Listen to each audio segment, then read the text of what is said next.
हमारी इस छोटी सी दुनिया में बहुत बड़े बड़े रहस्य छुपे हुए हैं। कुछ कहानियाँ, कुछ घटनाएं लोगों द्वारा सदियों तक सुनाई जाती है, लेकिन उनका जवाब किसी के पास भी नहीं होता कि आखिर ये सब कैसे हुआ था। कुछ इसी तरह की आज की हमारी कहानी है। इस कहानी की शुरुआत में तो एक बस है, लेकिन आखिर में है 5 लाशें।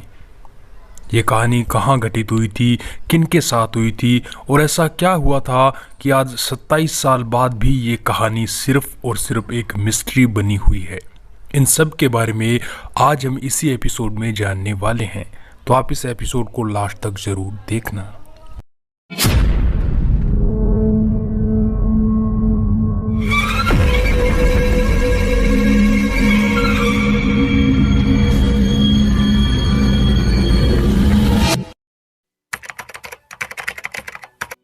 कहानी की शुरुआत 14 नवंबर 1995 को चाइना बीजिंग से होती है। यहाँ एक बस नंबर 375 अपने निर्धारित रूट यानी कि युआनमिंग हुआन बस टर्मिनल से फ्रेगनेट हिल्स तक का सफ़र तय करने वाली थी। नवंबर का महीना होने के कारण ठंड काफ़ी ज़्यादा बढ़ चुकी थी और धुंध भी आ रही थी, और वो बस जिस सड़क से जा रही थी वो सड़क भी काफ़ी ज़्यादा सुनसान थी, यानी कि वहाँ पर लोगों की आवाजाही न के बराबर थी। वो बस अपने निर्धारित रूट पर चलती रहती है। वो जैसे ही रास्ते में स्टॉप आते हैं वो रुकती है, पैसेंजर चढ़ते हैं, उतरते हैं, और आखिर में ये होता है कि उस बस में सिर्फ 4 पैसेंजर ही बचते हैं। एक कपल था, एक बूढ़ी औरत और एक लड़का जो अभी अभी उस बस में चढ़ा था। 4 पैसेंजर होते हैं, एक बस का ड्राइवर और दूसरी होती है बस की कंडक्टर, यानी कि उस बस में अब कुल मिलाकर 6 लोग ही सवार थे। वो बस अपने निर्धारित रूट से चलती रहती है। तभी बस की जो कंडक्टर है वो ये देखती है कि सड़क के किनारे 2 लोग खड़े हैं और वो बस को रुकवाना चाहते हैं, लेकिन बस के ड्राइवर ने मना कर दिया, क्योंकि जहाँ पर वो लोग खड़े थे वहाँ पर कोई भी बस स्टॉप नहीं था।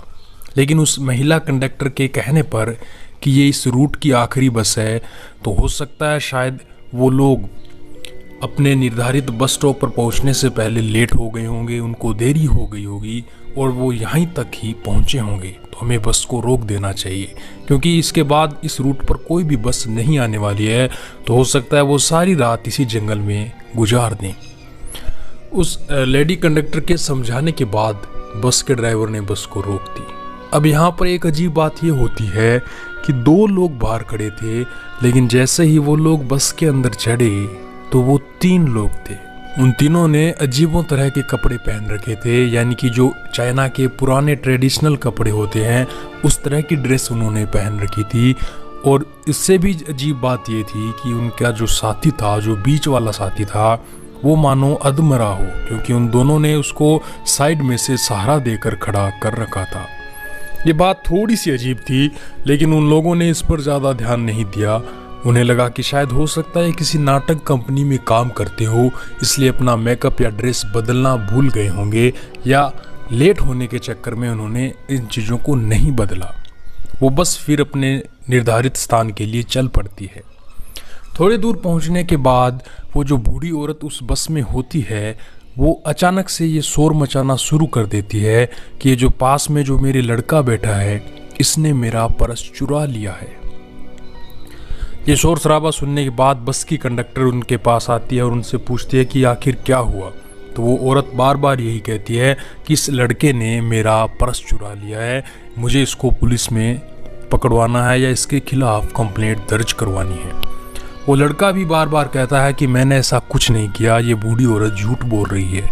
लेकिन उन दोनों का झगड़ा बढ़ते हुए देख बस का कंडक्टर और ड्राइवर ये निर्णय लेते हैं कि अगले ही स्टॉप पे इन दोनों को हम उतार देंगे।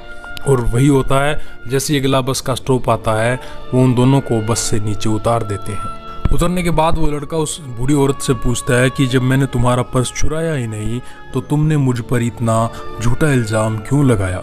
तो वो औरत उसको बोलती है कि मैंने तुम्हारी जान बचाई है। वो लड़का चौंक जाता है और पूछता है कि मेरी जान आखिर कैसे बचाई। तो वो औरत कहती है कि तुम्हें याद है वो 3 लोग जो बस में चढ़े थे और वो पीछे पीछे जाकर बैठ गए थे। उस लड़के ने कहा हाँ मुझे याद है। वो औरत फिर से बोलती है कि वो बहुत अजीब तरह के थे और मुझे लगता है कि वो कोई इंसान नहीं थे, या तो वो कोई भूत थे, किसी की आत्माएं थी, या उसी के तरह के कुछ और चीज़ें भी हो सकती है। उस लड़के ने कहा कि तुम्हें इतना यकीन कैसे है? तो उस औरत ने कहा कि मैं उन्हें बार बार देख रही थी। पहला तो ये कि उनके चेहरे पर कोई भी हाव भाव नहीं था, वो जैसे जहाँ पर आकर बैठे थे बिल्कुल वैसे ही पूरे रास्ते में बैठे रहे। और दूसरी चीज़ ये कि उनके कपड़े हवा के कारण उड़े थे, तो मैंने देखा कि उनके पैर ही नहीं हैं। तो उस लड़के ने कहा कि हो सकता है तुम्हें कोई गलतफहमी हुई हो, लेकिन वो औरत बार बार उसे ये कहती रही कि हाँ मैं बूढ़ी ज़रूर हूँ लेकिन पागल नहीं, मेरे पास भी अनुभव है इन सब चीज़ों का। और मुझे लगता है कि वो तीनों आदमी जो थे वो नॉर्मल तो बिल्कुल भी नहीं थे। तो उस लड़के ने कहा तो तुमने बस के कंडक्टर और ड्राइवर से इनके बारे में बात क्यों नहीं की? तो औरत कहती है कि मैंने उनको भी बताया था, लेकिन उन्होंने इन चीज़ों पे गौर करने से मना कर दिया। तो मैंने सोचा कि मैं तो अगले स्टॉप पे उतरती हूँ और शायद तुम्हारी भी जान बचा लेती हूँ। अब वो दोनों ये निर्णय लेते हैं कि हमें पुलिस के पास भी जाना चाहिए, क्योंकि हो सकता है जो बाकी के जो पैसेंजर है उनकी जान भी खतरे में हो सकती है। वो दोनों पुलिस के पास जाकर ये कंप्लेंट दर्ज करवाते हैं कि उस बस में 3 लोग थे, एक कपल था जो पहले ही हमसे पहले ही उतर चुका था, अब बस में 3 लोग हैं और एक बस का ड्राइवर और एक बस की कंडक्टर है, यानी कि कुल मिलाकर 5 लोग हैं जो उस बस से सफ़र कर रहे हैं। और हमें लगता है कि उस बस के साथ बहुत कुछ अजीब होने वाला है, क्योंकि वो जो 3 लोग आकर बैठे थे वो थोड़े अलग तरीके के थे। तो पुलिस वाले भी उन पर यकीन करने से मना कर देते हैं और उनको झूठी दिलासा देते हैं कि ठीक है हम कुछ करते हैं, आप अपने अपने घर जाइए। वो रात बीत जाती है और अगले ही दिन यानी कि 15 नवंबर को पुलिस स्टेशन में फ़ोन आता है कि बस नंबर 375 अपने निर्धारित स्थान यानी कि फ्रेगनेंट हिल्स तक नहीं पहुंच पाई है, वो गायब हो चुकी है। तो पुलिस वालों को फिर से उसी बूढ़ी औरत और उस लड़के की याद आती है जो कल रात उसी बस के बारे में बात कर रहे थे। पुलिस वाले उन दोनों को फिर से बुलाते हैं और उनसे पूछते हैं फिर से कि आखिर शुरू से क्या हुआ था। तो वो दोनों फिर से पुलिस वालों को वही कहानी दोहराते हैं और पुलिस वाले इस बार उनको थोड़ा सा सीरियस लेते हैं। पुलिस वाले पूरा दिन छानबीन करते रहते हैं, लेकिन उन्हें उस बस के बारे में कोई भी सुराग नहीं मिलता है। अगले दिन यानी कि 16 नवंबर को पुलिस के पास फिर फ़ोन आता है कि यहाँ पर एक नदी है जिसके अंदर एक बस गिरी हुई है। जब पुलिस वाले उसको बाहर निकालते हैं तो वो पूरी तरह से चौंक जाते हैं, क्योंकि वो बस वही थी, यानी कि बस नंबर 375 अपने निर्धारित स्थान यानी कि फ्रेगनेंट हिल्स से 100 किलोमीटर दूर एक नदी के अंदर गिरी हुई मिली।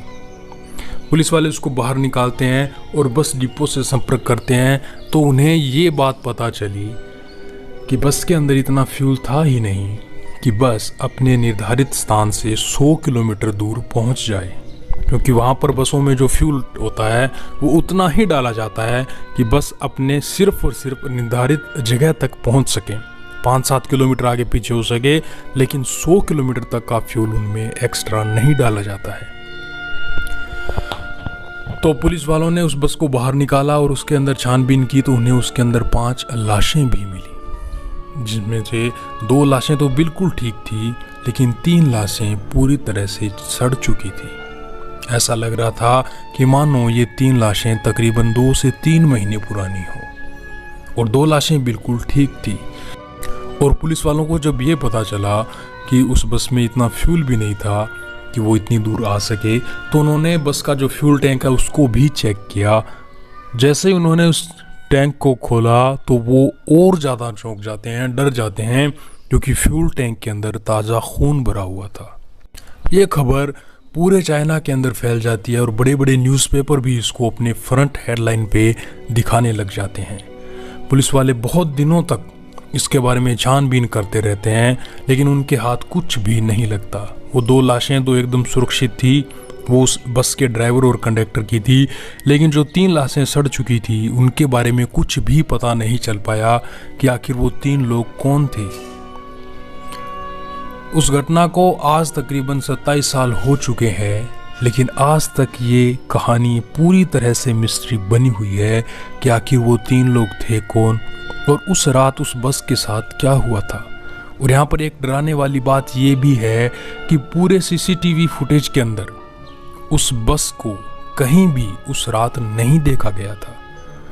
वो बस जैसे ही हर स्टेशन से गुजरी वहाँ पर कैमरे लगे थे, लेकिन किसी भी कैमरा में वो बस रिकॉर्ड नहीं हुई थी। तो भला आपको इस कहानी के बारे में क्या लगता है? क्या वाकई उस रात उस बस के अंदर जिन 3 लोगों ने सफ़र किया था वो कोई भूत थे, कोई आत्माएं थी, या उनसे भी बढ़कर कुछ और? क्योंकि जैसे ही वो 3 लोग बस में चढ़े उसके आगे की कहीं पर भी कोई वीडियो फुटेज नहीं मिली है। उससे पहले की वीडियो फुटेज है उस बस की, लेकिन जैसे वो 3 लोग उस बस में चढ़ते हैं उसके आगे के स्टेशन से लेकर कहीं पर भी उस बस की कोई भी वीडियो फुटेज नहीं मिलती है। और उस बस के फ्यूल टैंक में खून का भरा होना, 3 लाशों का बहुत गंदी तरह से सड़ जाना, आखिर ये सब क्या हुआ था? ये पूरी तरह से एक मिस्ट्री बना हुआ है। तो दोस्तों, हमें उम्मीद है कि आज आपको यह एपिसोड जरूर पसंद आया होगा।